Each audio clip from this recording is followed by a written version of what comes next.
This avalanche safety report is brought to you by MTN-TV. Learn more at MTN-TV.com. Welcome to MTN-TV and the Avalanche Report. We have Brian Lazar. Brian, tell us what's happening. We've had a lot of snow this week. We have had a lot of snow, and contrasted with last week where it felt like it was just downright hot. We are back into winter, single digits, blowing snow, cold, dry snow. I just want to show you an animation of the modeled snowfall that we've gotten this week, which really started in earnest on Tuesday. Came in about 3 pulses, Tuesday, Wednesday, Thursday, Friday, as we're going to get another pulse, and the last one as we head into the weekend. You can see that's really piled up a substantial amount of snow. These red colors are pushing a foot of snow. So we have a widespread kind of 10 to even 20 inches in our deepest areas that just accumulated this week. And what that's led to is a new generation of storm snow instabilities. In this case, because of all the wind, we're looking at wind slab avalanches that are driving the danger in most parts of the state.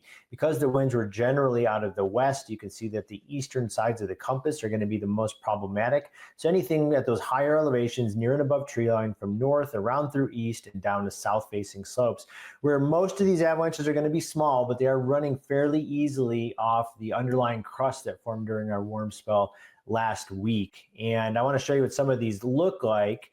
You can see that most of them are small, and our key to staying safe as we move into the latter part of this work week and into the early part of the weekend is really looking for the clues Mother Nature provides that you're entering wind drifted terrain. So in this case, you have this obvious cornice feature along the ridgeline, and sure enough, we've got drifted slopes below that produce some small wind slab avalanches. Here's some near Telluride, and again, kind of below these rocky features, you can see some natural wind slab avalanches pulled out.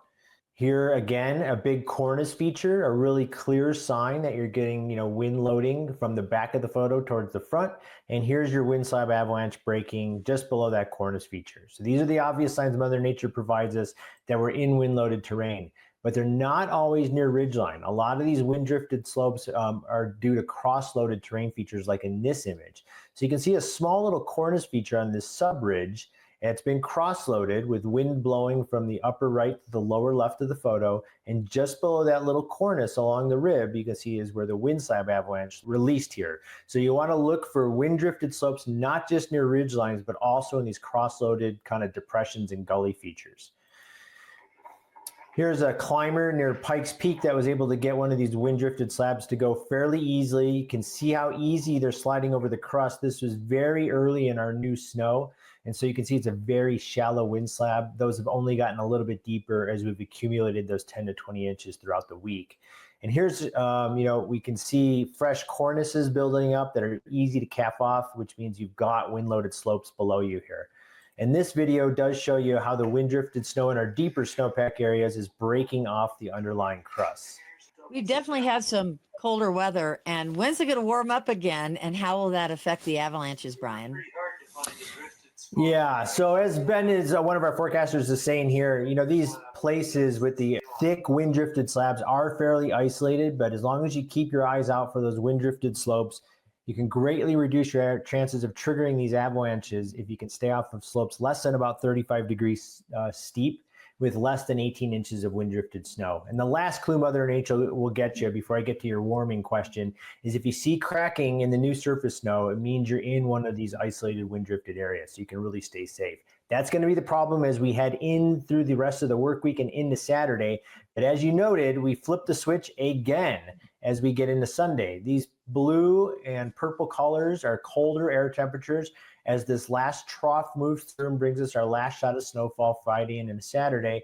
And then you can see by Sunday, sunshine returns and these warmer colors and warmer temperatures enter Colorado again. We will flip the switch. All this cold snow that we've accumulated this week, we'll see new sun, strong April sun, and warm temperatures for the first time, and we can expect our concerns to quickly pivot back to wet avalanche activity through the early part of next work week and quite likely through the whole week. Flip the switch. Ready for some warm, Brian. Yeah, it's going to be warm. We keep, this is spring in Colorado. We go from winter to spring sometimes on an hourly basis. But we're going to be in winter until at least till Sunday, back to spring, back to wet avalanche concerns. Thank you so much for all of your good information and appreciate it. And always check with Colorado Avalanche Information Center. And you can go to colorado.gov/avalanche.